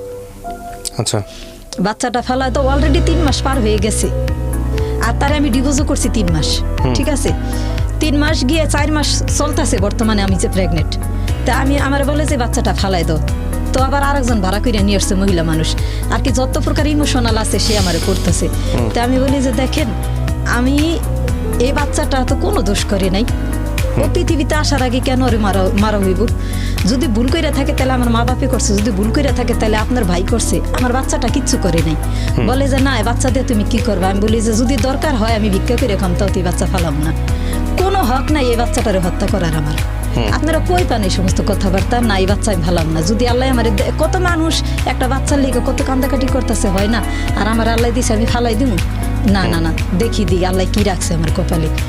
তারপরে বলে যে তোমার যে ওর সাথে ডিভোর্স হয়েছে এটা কি তোমার মা বাপে জানে? আমি বলি যে না, কেউই জানে না। তারপরে এই ব্যাপারটা আমি আমাদের বাড়ি যখন জানাজানি হইলো, তার আমি সবাই না করছিলাম যে কেউ যেন আমার ফ্যামিলিরে না বলে যে কি হয়েছে আমার সাথে। তারপরে আমাদের বাড়িলি বলে কি তোমার শরীরের অবস্থা কতদিন ধরে খারাপ? তা আমি বলি 4 মাস। বলে তুমি ডিভোর্স দিছো কয় মাস? আমি বলি 3 মাস। 3 মাস চলে। তো বলে যে তোমার যদি আবার ডিভোর্সের কথা উল্লেখ করে তাহলে তুমি বইলো যে এই ডিভোর্স হয় নাই। প্রেগনেন্ট অবস্থায় কখনো ডিভোর্স হয় না। সে যদি কখনো তোমার এই ব্যাপারটা নিয়ে ব্ল্যাকমেইল করে তাহলে তুমি তার প্রতিবাদ করবা।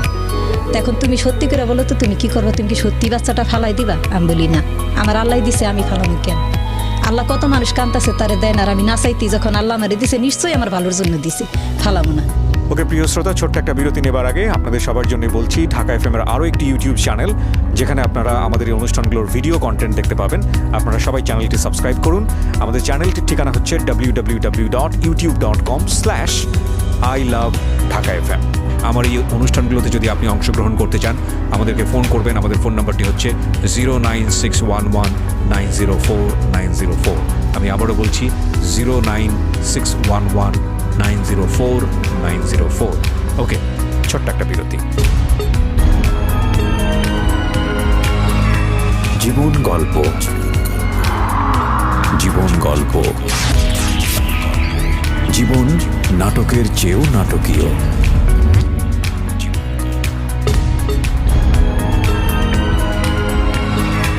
জীবন গল্প। Welcome back once again. প্রিয় শ্রোতা, আপনারা শুনছেন জীবন গল্প। আমি আরজে কিবরিয়া আপনার সঙ্গে রয়েছি। আমার এই অনুষ্ঠানগুলোতে যদি আপনি অংশগ্রহণ করতে চান আমাদেরকে ফোন করবেন। আমাদের ফোন নাম্বারটি হচ্ছে 09611904904। আমি আবারও বলছি 09611904904।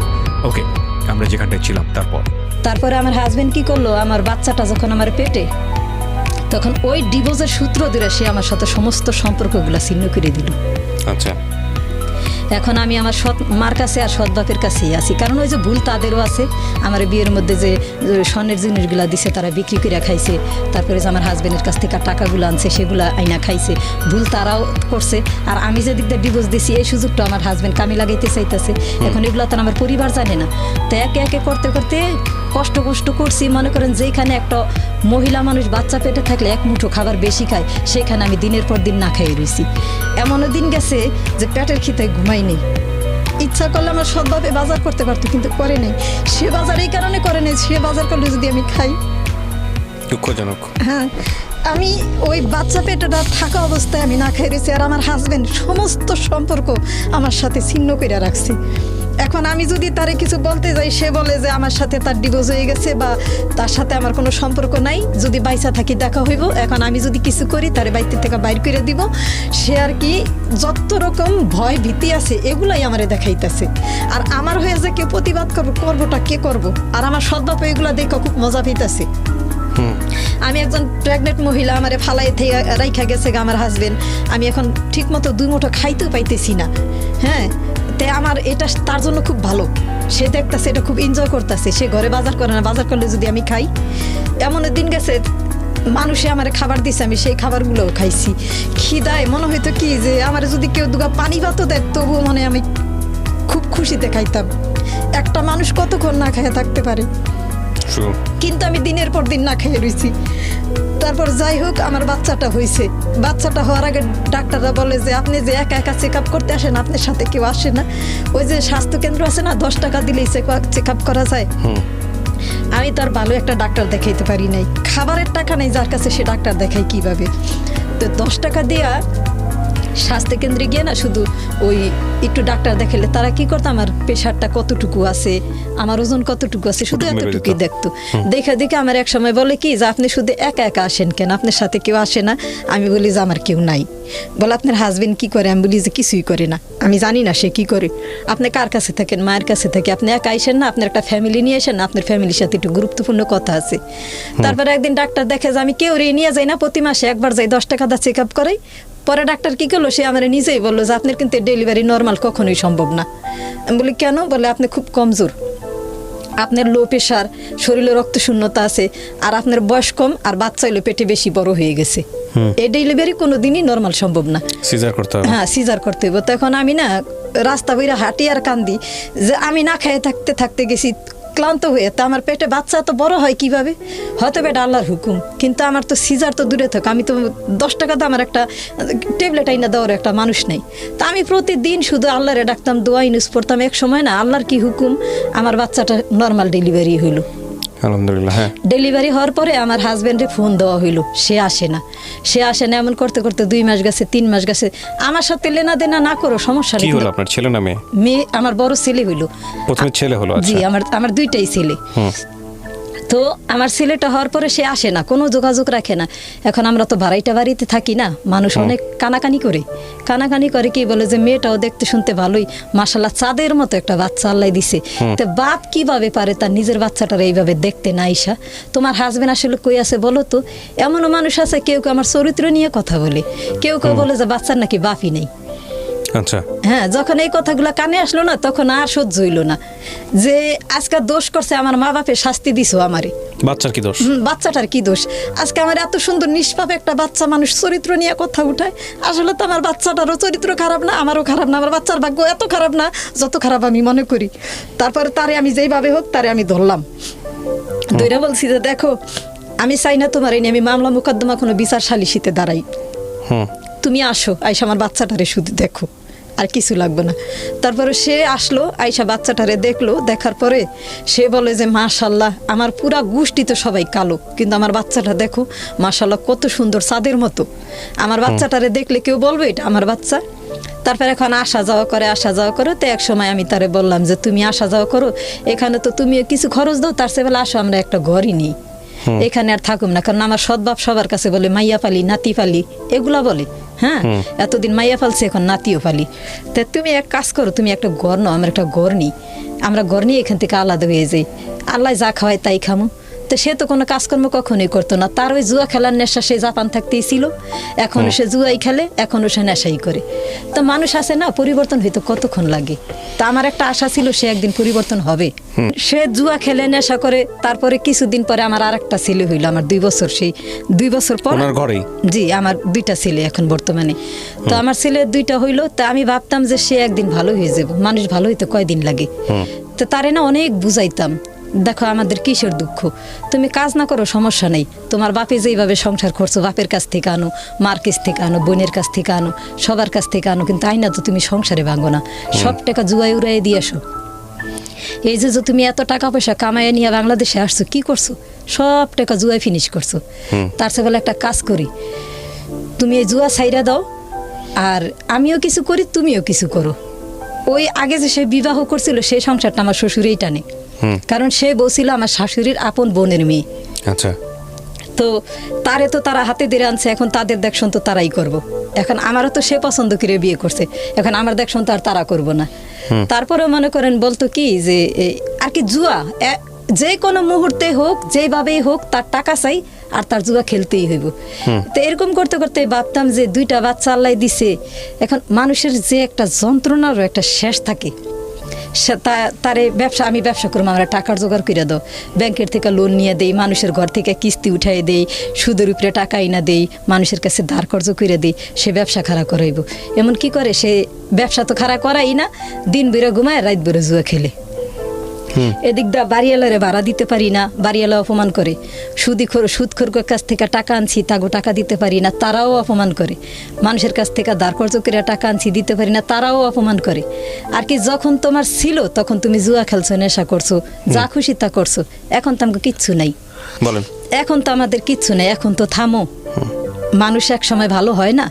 আমি তো দেখছি আমার জীবনে যে মানুষ চুরি করে খাইছে, ডাকাতি করেছে খাইছে, এখন তারা হাজি সাহেব, তারা এখন ভালো হয়ে গেছে, নিজের পায়ে দাঁড়াইছে, হজ করে আসছে, এখন তারা হাজি সাহেব। তুমি তো চোরও না, ডাকাতো না, তুমি নেশা করো, জুয়া খেলো, সাইরা দাও না। মানুষ ইচ্ছা করলে কি না পারে? নিজের সন্তানের জন্য, স্ত্রী সন্তানের জন্য মানুষ কি না করে? তুমি একটু চেষ্টা করো না। তা আমি এইভাবে বুঝাইতে তারে আমার জীবনের 15টা বছর পার হয়ে গেছে। এমন কোনো বুঝ নাই আমি তারে না বুঝাইছি, আর এমন কোনো চেষ্টা নাই আমি না করছি। কিন্তু না, আগে যখন নিজের টাকা ছিল তা তো বরবাদ করছে, এখন সে সুদি কইরা টাকাই না জুয়া খেলে, সুদি কইরা টাকাই না নেশা খায়। এখন মানুষ রাত পাইলে আল্লাহর নাম মুখে নেয়, আর আমি উঠটা রাত পাইলে দরজা খুলে দেখি পাওনাদার দুয়ারে খারাপ। আর কি যত প্রকার অপমান অপদস্থ আছে সব আমার উপরে। আচ্ছা। তারপরে এক সময় সিদ্ধান্ত নিলাম যে না, এইভাবে তো আর চলে না। একজন স্ত্রী হিসাবে অপমান অপদস্থ, শ্বশুর বাড়ির মানুষের অপমান অপদস্থ, শ্বশুর বাড়ির মানুষের ধারণা যে হেরপোলার যত টাকা পয়সা ছিল ওগুলো সব আমার পিছে ব্যয় করছে। আসলে তো কিছুই না।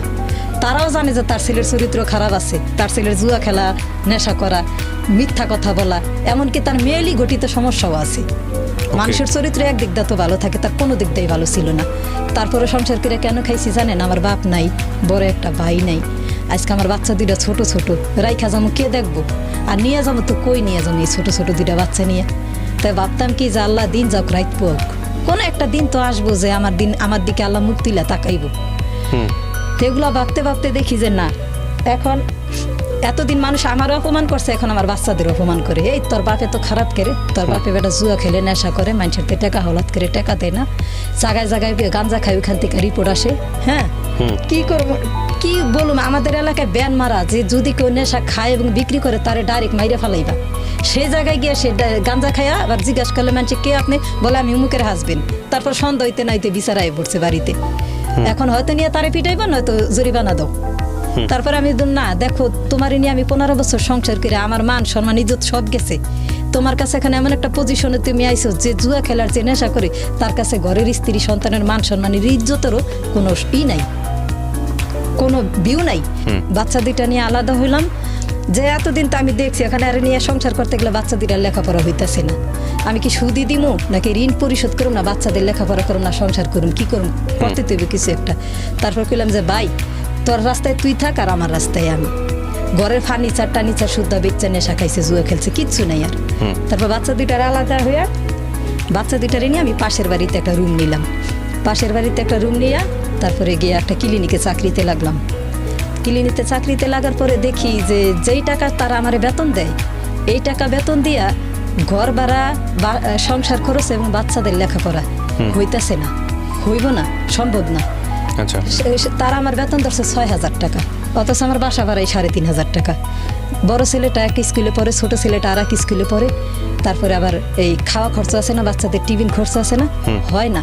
আমি যত দিক দিয়ে একুলাইতে চেষ্টা করতেছি, পারতাছি না। তার মধ্যে হাজবেন্ডের কিছু ঋণ তো কান্দে আছেই। তারপরে চিন্তা ভাবনা করলাম যে এমন কি করা যায়, যা করলে আমার বাচ্চা দুইটার আমি অন্তত লেখাপড়া করাইতে পারুম, মানুষ করতে পারুম। তারপরে সিদ্ধান্ত নিতে নিতে প্রতিদিনই আল্লাহর এটা কি, আল্লাহ একটা তো রাস্তা দেখাও, কিছু তো একটা রাস্তা আমার জন্য আছে যে আমি অন্তত বাচ্চা দুইটারে মানুষ করতে পারুম। তারপর হঠাৎ করে একদিন সিদ্ধান্ত নিলাম যে আমি বিদেশ যাইগা। ওকে, কত সালের দিকে এটা? এটা 2014 সালে। 14 সালের দিকে, হ্যাঁ। তারপর 2014 সালে সিদ্ধান্ত নিলাম যে আমি এখানে আর থাকুমি না। বাচ্চারা কার কাছে থাকবে তখন? তখন বাচ্চাদের রেখে গেলাম মায়ের কাছে আর আমার ছোট ভাইয়ের কাছে। ততদিনে আমার সৎ বাবা হার্ট অ্যাটাক করে মারা গেছে।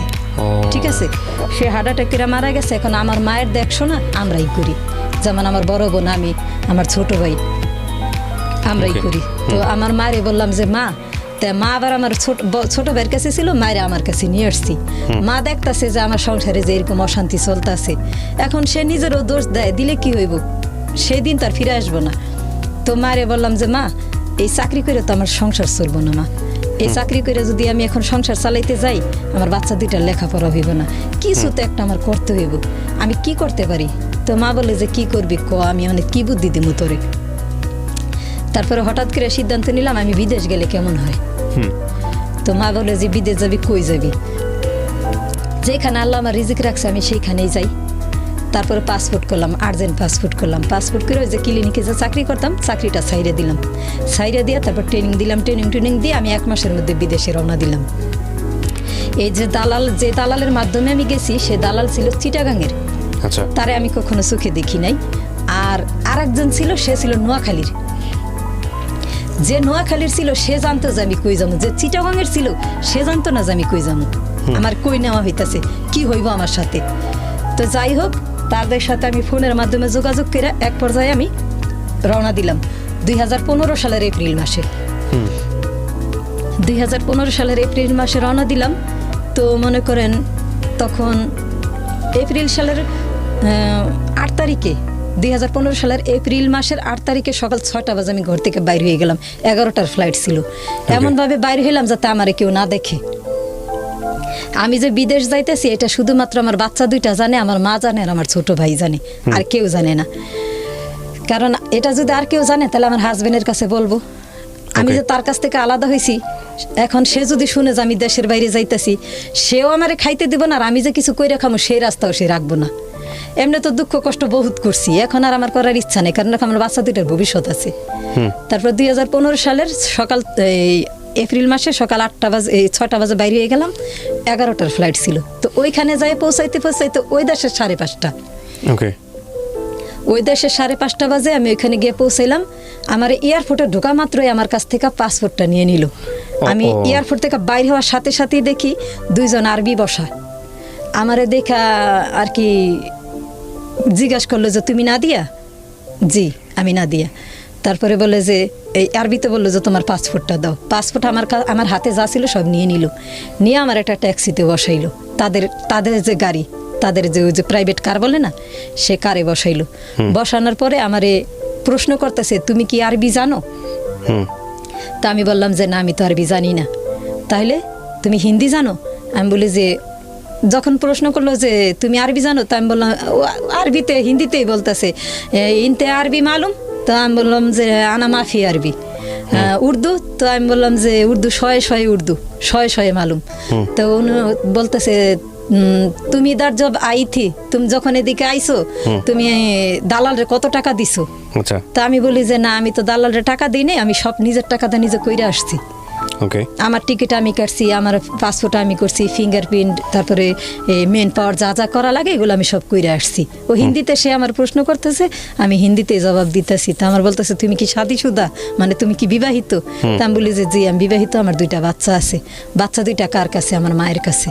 তো এখন আমি দেখতাছি যে সে যে রাস্তাটা যাইতাছে, এই রাস্তাগুলো না আমি কোনো, যেমন আমি ইউটিউবে দেখছি এগুলা সেইগুলা না, যেমন আমি টিভিতে দেখছি, তখন তো ইউটিউব ছিল না। টিভিতে দেখতাম যে দুবাই শহর এত সুন্দর, স্পেন এত সুন্দর, এটা এত সুন্দর, কিন্তু ওই দেখার মধ্যে না এই দেখায় কোনো মিল নেই। কারণ আমার যে রাস্তাটা নিতেছে সেটা প্রথম ছিল বিশাল বড় মরুভূমির মাঝখান দিয়ে রাস্তা। তারপর যাইতে যাইতে এক পর্যায়ে গেলাম, চারোদিকে শুধু পাহাড় আর পাহাড়, সেও আবার কি লাল মাটির পাহাড়ের মতো। তারপর আবার যাইতে যাইতে কত দূর গেলাম, তারপর এক সাইডে পাহাড় আর এক সাইডে রাস্তা, মানে এই সাইডে রাস্তা আর এই সাইডে পাহাড়, মাঝখান দিয়ে আর কি রাস্তাটা। যাইতে যাইতে তারপর আবার ঢুকলাম পাহাড়ের ভিতর দিয়া রাস্তায়। এইভাবে যাইতে যাইতে আমি যতক্ষণ না কান্দাকাটি করছি, এই দৃশ্যগুলো দেখা আমার আর কি কান্দাকাটি বন্ধ হয়ে গেছে, যে আমার আসলে কই নিতাছে, আমি আসলে কই যাইতেছি। ওকে প্রিয় শ্রোতা, ছোট্ট একটা বিরতি নেবার আগে আপনাদের সবার জন্য বলছি, ঢাকা এফএম-এর আরও একটি ইউটিউব চ্যানেল, যেখানে আপনারা আমাদের এই অনুষ্ঠানগুলোর ভিডিও কন্টেন্ট দেখতে পাবেন। আপনারা সবাই চ্যানেলটি সাবস্ক্রাইব করুন। আমাদের চ্যানেলটির ঠিকানা হচ্ছে www.youtube.com/ILoveDhakaFM। আমার এই অনুষ্ঠানগুলোতে যদি আপনি অংশগ্রহণ করতে চান, আমাদেরকে ফোন করবেন। আমাদের ফোন নাম্বারটি হচ্ছে 09611904904। আমি আবারও বলছি 09611904904। ওকে, ছোট্ট একটা বিরতি।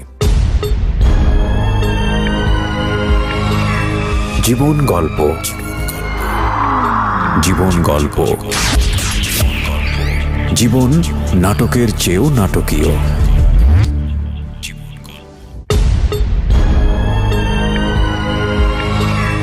জীবন গল্প।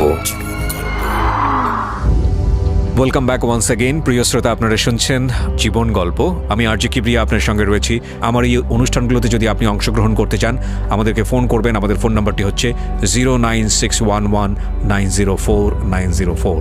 আমি আবারও বলছি 09611904904। ওকে, আমরা যেখানটায় ছিলাম তারপরে চলতে চলতে একটা গ্রামের ভিতরে গিয়ে ঢুকলো গাড়িটা। আচ্ছা, এটা কি দুবাই ছিল? হ্যাঁ, দুবাই ছিল। একটা গ্রামের ভিতরে ঢুকলো।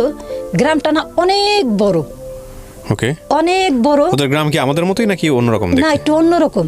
আচ্ছা, যেমন আমাদের দেশের গ্রামে পাশাপাশি বাড়ি থাকে না, ওদের পাশাপাশি না, পাশাপাশি কোনো বাড়ি নাই। অনেক বড় গ্রামটা, শুধু খেজুর গাছ আছে গ্রামটার মধ্যে, আর বড় বড় নিম গাছ, মোটা মোটা। মনে হয় এক একটা নিম গাছের বয়স 200-250 বছর হইব আর কি, অনেক পুরানা। তো এরকম যাইতেই আছে, শুধু ইউটার্ন নিতেই আছে গাড়িতে। ইউটার্ন নিতে নিতে নিতে নিতে নিতে নিতে মনে করেন আমার মনে হয় 2 ঘন্টা হইব। আমি শুধু এইভাবেই চললাম। এইভাবে ওই রাস্তা থেকে, ওই পাহাড়ের রাস্তা, নদীর রাস্তা, সমুদ্রের রাস্তা দেখতে দেখতে ওই গ্রামে ঢুকার পরেও মানে আরো আধা ঘন্টা 1 ঘন্টা পার হয়ে গেছে। তারপরে এক সময় গিয়ে ঢুকলো একটা বিশাল বড় বাড়ি। বিশাল বড় বাড়ি। বাড়িটা চারোদিক দিয়ে বাউন্ডারি দেওয়া, আর বাউন্ডারির চারোদিক দিয়ে নিম গাছ। বেল বাজানোর পরে একটা বৃদ্ধ মহিলা বাইর হয়ে আসলো। পরে মহিলারে আমিও সালাম দিলাম, সেও সালাম দিল। ওই আরবি আমার নিয়ে গেল। নেওয়ার পরে বললো যে এটা না দিয়া আমার পাসপোর্টটা তার হাতে দিয়ে দিল। তার হাতে দেওয়ার পরে সে আমার বাড়ির ভিতরে ঢুকাইলো। বাড়ির ভিতরে ঢুকানোর পরে বলে যে আগে মুখ হাত দিলাম। মুখ হাত ধোয়ানোর পরে ফ্রেশ হওয়ার পরে আমার বলে যে তোমার ব্যাগে কি কি আছে এগুলো সব ঢালো। ঢাইলে আমারে দেখাও, ইশারায় বলতাছি। তো ওই লোকটা যে আমার পাসপোর্টটা তার হাতে দিছে, সে বলছে যে আমি আরবি জানি না, আমি উর্দু বুঝি, হিন্দি বা উর্দু বুঝি। সে আমারে হিন্দিতেই বলতাছে যে তুমি কি কি আনছে এগুলো আমারে দেখাও। তাইলে দেখাইলাম।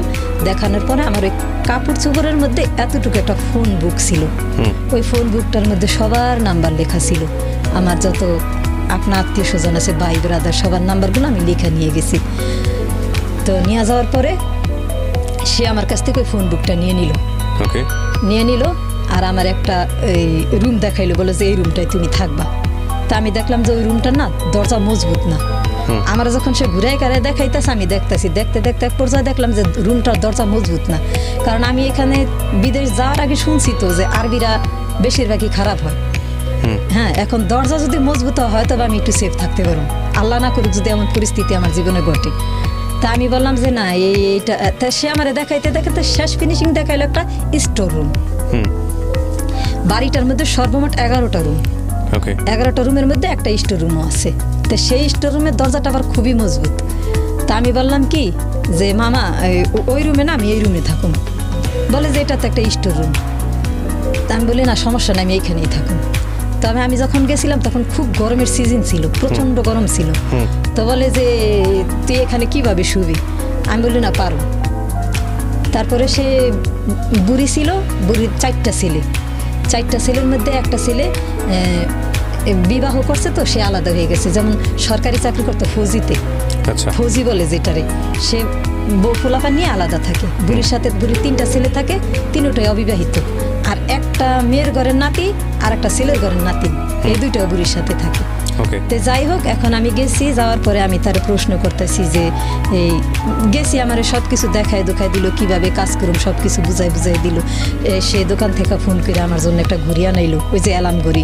আইন আমার 4:30টার অ্যালার্ম লাগাই দিল। রাত 4:30 বাজে ঘুম থেকে উঠা ফজরের নামাজ পড়বা, তারপরে রাস্তাঘাট ঝাড়ু দিবা, কিভাবে কি করুম ওগুলা সে আমার বুঝাইতেছে। বুঝানোর পরে তো এখন আমি 4:30 বাজে উঠি। প্রতিদিন 4:30 বাজে উঠি। আজান হয়, আজানের সময় ফজরের নামাজ পড়ি, একটু আল্লাহ বিল্লাহ করি, দৌড়াদৌড় পড়ি, একটু কোনো রকম ফর্সা হয় তখন আবার কাজ করতে বাইর হয়ে যাই। তো এইভাবে কাজ করি। কিন্তু একটা জিনিস খেয়াল করছি, তারা না আমার খাইতে দেয় না। না, খাইতে দেয় না। তো আমি আর কি খাওয়া দাওয়ায় খুবই কষ্ট। একে তো আমি লো প্রেশারের মানুষ, আরও যদি খাইতে না দেয় তাহলে তো মানুষ সুস্থ থাকার কথা না। তাই আর আমরা তো ওই পজিশনে বড় হয়নি যে চুরি চামারি করে খাম, চুরি করে তো কোনদিন খাইনি, খাইতেও তো পারি না। বুড়ি যখন বাইরে জায়গা, তখন আমি দেখি যে খাওয়ার আসলে কি আছে। সে বাহিরে যাওয়ার আগে কিচেনটারে তালা মেরে রেখে যায়। ওকে। আর কি আমি যে কিছু খামো ওই রাস্তাও নাই।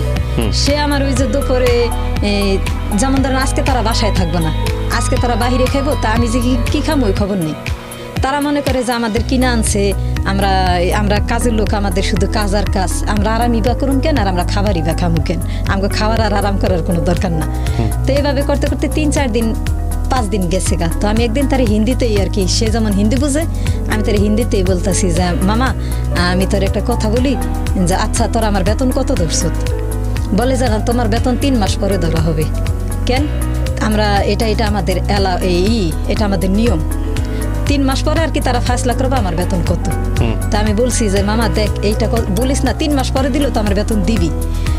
তো এক কাজ কর মামা, আমার প্রতি মাসে এই বেতনটা দিয়ে দে, আমার 2টা বাচ্চারাই খাইছি, আমার বাচ্চা 2টা লেখাপড়া করে, আমি যদি টাকা পয়সা না পাঠাই হয়তো বা মায়া কইরা কেউ দুগা খাইতে দিব, কিন্তু আমার বাচ্চা 2টারে তো লেখাপড়ার সুযোগ কেউ দিব না, লেখাপড়ার খরচ তো কেউ দিব না। তা আমার দিলে প্রতি মাসের বেতনটাই প্রতি মাসে দিস। আর আমার বেতন কত দিবি? বলে তোমার বেতন এত টাকা দিন। তা আমি হিসাব করে দেখি বাংলাদেশের 10 থেকে 11,000 টাকা। তা আমি বলি কি যে না, আমার তো দালালি বলছিল যে আমার বেতন হবে বাংলাদেশের 19 থেকে 20,000 টাকা। আমি তো সেই জন্যই আইছি, 10,000 টাকা 11,000 টাকা বেতনের জন্য কি আমি বিদেশ আসছি? তাহলে তো আমার বাংলাদেশেই ভালো ছিল। না আমি এই বেতনে কাজ করুম না। বলে তাহলে তুমি কি করবা? আমি তাহলে বাংলাদেশে চলে যাম। বলে না তুমি তো বাংলাদেশে যাইতে পারবে না। কেন আমি বাংলাদেশে যাইতে পারবো না? তোমার আমরা 12,000 দিরহাম দিয়ে কিনে আনছি। ওকে। হ্যাঁ, আমার এই কথা শোনার পরে না আমার মুখে আর কোনো শব্দ নাই। যে আমি বলি যে কি বলেন আপনি, আমার 12,000 দিরহাম দিয়ে কিনে আনছেন? বলে হ্যাঁ তোমার আমরা 12,000 দিরহাম দিয়ে কিনে আনছি, এমনকি তোমার টিকিট হইতে শুরু করে তোমার পাসপোর্টের পয়সাটা পর্যন্ত আমরা দিছি। এই যে দেখো না আমাদের এখানে যারা আসে তাদের আমরা কিনে নিয়ে আসি। ওখানে এই কথা বলার পরে না আমার মুখে আর কোনো ভাষা নাই। আর তার ব্যবহার দেখে আমার কাছে মনে হয়েছে যে এখন যদি আমি বেশি প্রতিবাদ করতে যাই হয়তো বা সে আমার গায়ে হাতও তুলতে পারে, কারণ আরবিরা হাউসমেটরে মারে, এটা রেকর্ড আগের থেকেই আছে। তার আমি কিছু বলি না।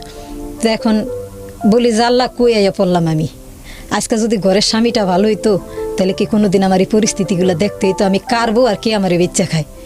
এই নানান ধরনের চিন্তা ভাবনা করি যে না, কাইন্দা কাইটা ভাঙ্গা পড়লে চলবো না, আর বুদ্ধি খাটায় কাজ করতে হইব। কি করা যায়? তো প্রতিদিন ময়লা ফালাইতে যাই। ওই যে সকালবেলা 4:30 বাজে উঠা ঝাড়ু দেই, রাস্তা দিয়ে লোক যাইতে দেখি না, তো বলি কি ভাই একটু ফোনটা দিবেন, আমি একটু বাড়িতে কথা কমু। কেউ না আমার দেয় না। এই যে পত্রিকা দিতে আসে না, সেই ছেলেটাও বাঙালি ছিল। আমি বলি কি ভাই তোর ফোনটা একটু দিবি? বলে কেন? আমি বলি দেখ আমি আইসি, আমার একটু কারোর সাথে যোগাযোগও করতে দেয় না, আমার একটা ফোনও দেয় না, আমি বাইসা আছি না মরে গেছে আমার ফ্যামিলি এটা জানে না। আর যেই বাচ্চাগো দুঃখে আমি দেশ ছেড়ে বিদেশ আইছি, আমার বাচ্চা 2টাই কেমন আছে তাও আমি জানি না, আমার একটু ফোন দে না ভাই, আমি একটু কথা বলি। বলে দেখেন এরা আরবি, এরা হচ্ছে ডেঞ্জারাস, এরা যদি দেখে আমি আপনার ফোন দিছি তা আমারও মারবো আপনারও মারবো, দরকার নেই আপনি ফোন চাইেন না আমার কাছে। তাহলে কি করা যায়? পরে না প্রতিদিন খালি আল্লাহর এটা কি আল্লাহ একটা রাস্তা বাইর করে, না খায় কষ্ট মানুষ কতক্ষণ করতে পারে। ওই যে সকালে 2 পিস ব্রেড দেয় ওইটাই আমার খাবার।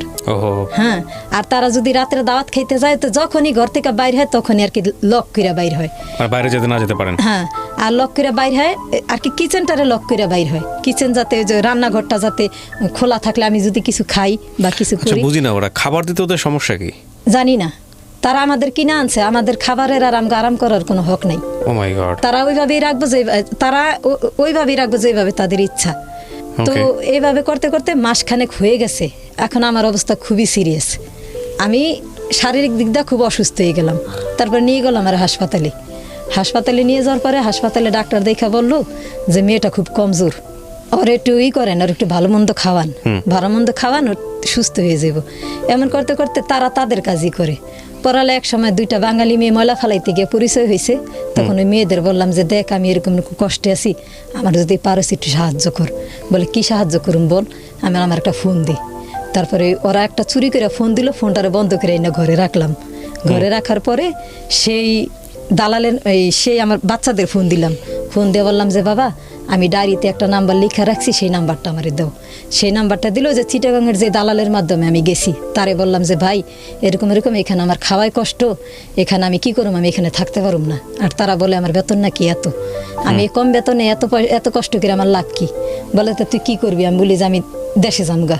বলে না এরা তো তোরা 2 বছরের আগে ছাড়বো না। আমি তো আপনারা বলেন যে আমার টাকা তো আমি আইসি, অত এরা বলে যে আপনারা নাকি আমার বিক্রি করছেন। বলে যে দেখ এটা তো আমি করি নাই, যে নোয়া খাইলা ছিল সে করছে, সে যে তোরা বিক্রি করছে এটা আমিও জানি না। তা আমি বলছি সত্য করে কোন তো ভাই আপনি কত টাকা খাইছেন? বলে যে আমারে মাত্র 30,000 টাকা দিছে বাংলাদেশের। আচ্ছা তারপর আমি বললাম যে ভাই অভিশাপ ছাড়া আপনি গেলে আমার আর কিছুই আসে না, তখন আমি এখান থেকে কিভাবে বেরোম আমারে বলেন। বলে তুই কই আছো? তা আমি বলি যে এই জায়গাটার নাম লেখা আছে কালবা, এটা অনেক দূর। তারপরে বলে যে তখন তুই কি করবার চাস? আমি বাইর হয়ে আসি, আমারও যদি পারেন দেশে পাঠায় দেন, আর নাহলে পারলে আমার অন্য কোথাও রাখেন। পরেলা সে বলে কি তুই শারজা আস। তারপর সকালবেলা 4:30 বাজে উঠলাম, উঠা এই নামাজ পড়া বাহির সাফ সুফ কইরা বাইরে গেলাম। বাইরে রাস্তা খুঁজে পাইতে আধা ঘন্টা সময় লাগলো। আধা ঘন্টা পরে একটা ট্যাক্সি দেখলাম যে যাইতেছে, ট্যাক্সিটারে হাত ইশারা দিলাম, পরে ট্যাক্সিটা এসে থামলো। থামার পরে ট্যাক্সিতে একদম সোজা শারজা চলে আসলাম। শারজা আইসা তারপরে এক বাঙালি আপারে ফোন দিতে বললো যে তুই আরে ফোন দে, ফোন দিলে তোরে সাহায্য করবো। পরে এক আপারে ফোন দিলাম পরে সে আপা আমারে করলো কি নিয়ে তার কাছে 12 দিন রাখলো। রাইখা একটা পাকিস্তানি ফ্যামিলিতে কাজে লাগাই দিল। তারপরে এইভাবে কাজকর্ম করতে করতে মনে করেন দেখা গেছে অবৈধ তো কাজ নাই তো, কাগজপাতি নাই তো, দেখা গেছে অনেকে না কাজ করাইতেছে ঠিকই, কিন্তু ওই বেতনটা দিতেছে না যেটা আমার হক। আবার কিছু বলতেও পারি না, দেখা গেছে কিছু বললে তো কাজের থেকে না করে দিব, তারপর আমার তো কাগজপাতি নেই, কই যাবো? আমারও তার কেউ রাখবো না। সবাই কাজে রাখার আগেই জিজ্ঞাসা করে তোমার কি কাগজপাতি আছে? তা আমি সবাই রে বলি যে আমার উপরে আল্লাহ ছাড়া কেউ নাই, যদি আমারে রাখো রাখো, আর না রাখলে কিছু করার নেই। তো অনেকেই আছে রাখে, 2-4 মাস দেখলে যে বুঝে যে না এটা রাখা যায়। কারণ ওই দেশে আর যেই দেশে হোক 2টা জিনিসের এরা খুব মূল্য দেয়। এক, বিশ্বাস থাকতে হইব, আর 2, পরিষ্কার পরিচ্ছন্নতা হইতে হইব। তা আল্লাহর রহমতে 2টাই আমার ভিতরে ছিল। এই কারণে আমার ম্যাডামরা না আমার কম বেতনে রাখতো ঠিকই, দেখা গেছে 200-100 টাকা বা তারাই ইচ্ছা করে বাড়াই দিত। তারপরে এই তো 2018 সালে আল্লাহর রহমতে সরকারের সুযোগ দিল না, সুযোগ দিল পরে নিজেও কিছু টাকা জমাইছিলাম, দাঁড় কর্জ কিছু করছিলাম, সব কিছু কইরা তারপরে মিলাইছিলাম। ম্যাডামের কাছ থেকেও কিছু হালত নিয়া তারপরে যে পাসপোর্ট উঠাইলাম। পাসপোর্ট উঠাইয়া তারপরে এই যে আল্লাহর রহমতে এখন আমি লিগেল হয়ে গেলাম। তারপর লিগেল হওয়ার 2 বছর পরে যে দেশে আসলাম। এখন মানে আপনি লাস্ট টাইম কাজ করছেন কোথায়? দুবাইতে? দুবাইতে। আপনার ভাগ্য কোনো চেঞ্জ হয়েছে এতদিন যে কাজ এখন আমি আলহামদুলিল্লাহ আগের চেয়ে ভালো আছি, অন্তত বাচ্চা 2টা লেখাপড়া তো করাইতে পারছি। মানে কিছু টাকা পয়সা রোজগার করতে পারছেন যেটা দিয়ে নিজের চলা যায়? আমার অত টাকা ক্যাশ টেবিল কিছুই নাই, তারপর আমি যতটুকু পারছি যে আমার বাচ্চাদের একটা ভালো পরিবেশে রাখতে চেষ্টা করছি। আপনার ছেলে 2টা এখন কোথায় আছে, কি করে? আমার মায়ের কাছে থাকে। বড় ছেলেটা বিএ অনার্সের 2nd ইয়ারে পড়ে, আর আমার ছোট ছেলেটা এবার এসএসসির প্রস্তুতি চলতেছে। আর জামাই? তার সাথে আমাদের কারোর কোনো সম্পর্ক নাই। ও কি কোথায় আছে, কিভাবে আছে জানেন? সে দেশে আছে, আমার শ্বশুর বাড়িতেই আছে। আপনার ছেলেটার কোনো অভিমান নাই বাবার প্রতি? আছে। আমার ছোট ছেলে তো জানেই না ওর বাবার ফোন নাম্বার কোনটা, আর বড় ছেলেটা মাঝে মধ্যে ফোন দেয়। মাঝে মধ্যে ফোন দিলে ছেলেদের আরো বলে তোর মায়ের বলে আমরা টাকা দিতে আমি ব্যবসা করবো। তো আমার ছেলে বলে যে 15 বছর ধরে, এই 6 বছর 7 বছর ধরে তোমার সাথে আমাদের কোনো লেনা দেনা নাই, কোনো সম্পর্ক নেই, তুমি ভাবো কেমনি যে আমার মায় তোমার টাকা দিব? আর আমার মায় টাকা কই পাইবে? দুর্ভাগ্যজনক। আমার মায় তো যা কাম করে তাই আমাকে কিছু খরচ করে। এই গল্পটা আপনি কেন বললেন আজকে? আপনি যে রেডিওতে বললেন লাখ লাখ মানুষের সামনে, অনেক মানুষ এই গল্পটা শুনবে, কেন বললেন? বলা শুধু একটাই কারণ, আজকে আমার হাজবেন্ড ভালো ছিল না, আজকে আমিও যদি মা হিসাবে ভালো না হইতাম, আপনি হিসাব করে দেখেন আমার বাচ্চা 2টার দুঃখের কোনো শেষ ছিল না। আমি তো ছোট থেকেই বড় হয়েছি কষ্ট করে, আমার বাচ্চা 2টা যেন আমার মতো কষ্ট করে বড় না হয়।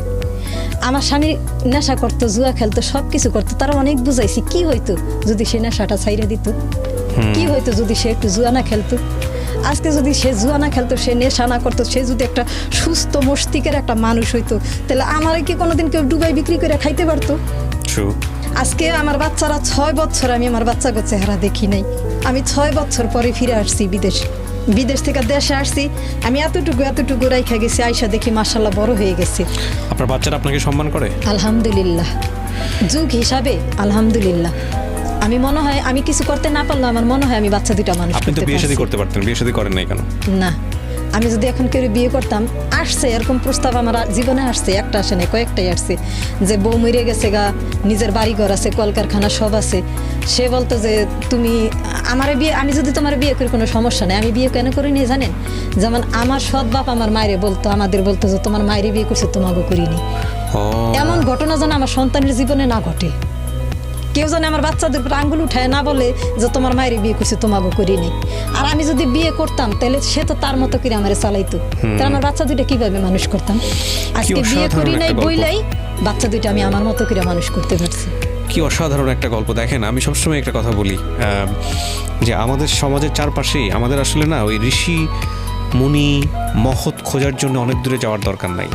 আপনার পাশের বাড়ির মানুষটাই এরকম একটা মানুষ হতে পারে যে আসলে ঋষি তুল্য, যাকে আসলে সেভাবে রেসপেক্ট করা যায়, যাকে আসলে সেই সম্মানের আসনে বসা যায়। হ্যাঁ, একজন স্বামী যদি স্বামীর জায়গায় থাকতো তাহলে আমার জীবনে এত বড় ঘটনা কোনো দিনই করতো না। একটা জিনিস বলি, কি নাম বললেন আপনার? নাদিয়া। নাদিয়া, একটা জিনিস বলি আমি আপনাকে, সেটা হলো যে আপনি যেটা বলছেন সেটা সঠিক। আপনার হাজবেন্ড যদি এরকম ভালো হতো তাহলে হয়তো আপনার জীবনটা অন্যরকম হতো। কিন্তু আমি আপনাকে দেখতে চাই যে এত সমস্যা থাকার পরেও আপনি কতটা সৎ থেকেছেন আপনার বাচ্চাদের প্রতি, নিজের প্রতি। এটা কয়জন মানুষ পারে? হ্যাঁ, আল্লাহ তো সবাইকে সব এই যোগ্যতাগুলো কিন্তু দেন না। সৎ থাকার কারণ কি জানেন? আমি আমার বাচ্চাদের সব সময় বলি যে বাবা, আমি অনেক দুঃখ কষ্ট করছি, আমি কোনোদিন তোমাকে হারাম খাওয়াই নাই। তোমরাও আমি যখন বুড়ো হয়ে যাবো তখন তো সংসারের হাল তোমাদের উপরে থাকবো, তোমরা আমার এতটুকু ডাল ভাত দিও, কিন্তু কোনদিন হারাম দিও না। কারণ আমি জানি যে হারামের, আমি মনে করি যে আমি হারাম পথের কুটিপতি হওয়ার চেয়ে আমি হালাল পথের গরিব থাকুন অনেক। নিজের কাছে বড় হওয়াটা খুব জরুরি। আমি গরিব আছি।